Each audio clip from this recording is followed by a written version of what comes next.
stop for 10 seconds and lean in, because the side of Ana de Armas you're about to meet is the one most viewers never notice. And if you stay with me till the very end, you'll catch the single quiet detail that explains why her ballerina performance hits so hard. This isn't hype, it's how a thoughtful actor turned brutal action into a story you can feel in your bones. Here's the frame. In Ballerina, Ana plays Eve Macaro, a ballerina assassin from the Rusca Roma whose story unfolds between John Wick, Chapter 3 and Chapter 4. The film opened June 6, 2025, after a year-long delay to fine-tune the action. Exactly the kind of patience you can feel in the finished work. You know the universe, cool rooms, strict rules, but you may not know how many heavy hitters circle Eve's path. Keanu Reeves returns as John Wick, with Angelica Houston as the director, Ian McShane as Winston, and the late Lance Reddick in a graceful final turn as Sharon. Gabriel Byrne and Norman Reedus add new pressure points, pushing Eve into choices that test both skill and soul. Now the part people don't see, the work.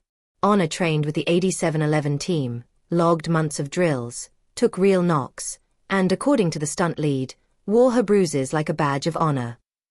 They built the fights like choreography, then kept refining on location in Prague so every beat felt earned, not flashy. That's why the action reads as clean and personal on screen. It was built that way off screen. There's also a moment that tells you how deep she went into the headspace. The first time she had to set someone on fire with a flamethrower, the rush and the shock hit at the same time. She talked about how wild that felt, equal parts adrenaline and discomfort. You see that tension in the film. Eve is lethal, yes, but the violence leaves a mark. What about the story under the gunfire? Eve's arc is simple and sharp. Family loss, a resolve to strike back, and a path that threads through the Continental's codes and the Rusca Roma's discipline. It's not just revenge, it's identity. The world around her is strict, but she keeps finding small human beats inside the rules. A pause, a breath, a choice to spare a second glance. Those tiny choices are where Ana does her quiet best. Here are a few you didn't know details that change how you watch her. First, the physical vocabulary isn't just kicks and throws. It's ballet mechanics baked into combat. Center low, lines long, turns that finish in balanced stances. That's why the fights feel like phrases. Second, the team kept the camera honest. They let you see her face in the action so you read intent, not just impact.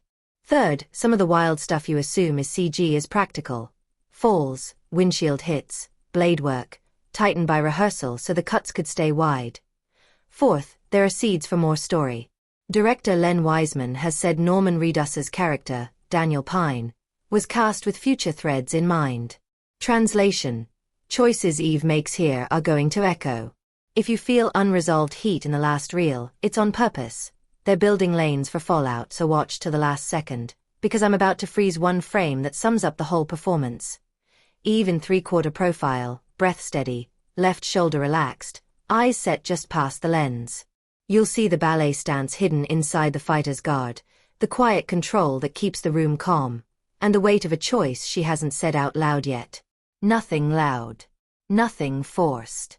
In that single still, you can read the months of training, the patience of the crew, the geometry of the fights, and the human center. Ana refuses to let the violence erase. If this changed how you'll watch Ballerina, drop a like, share with a friend who loves clean action that actually tells a story, and tell me in the comments which moment hit you hardest. The rooftop run, the snowfield chase, or the final stare down, and why. Your pick might be the one we break down next.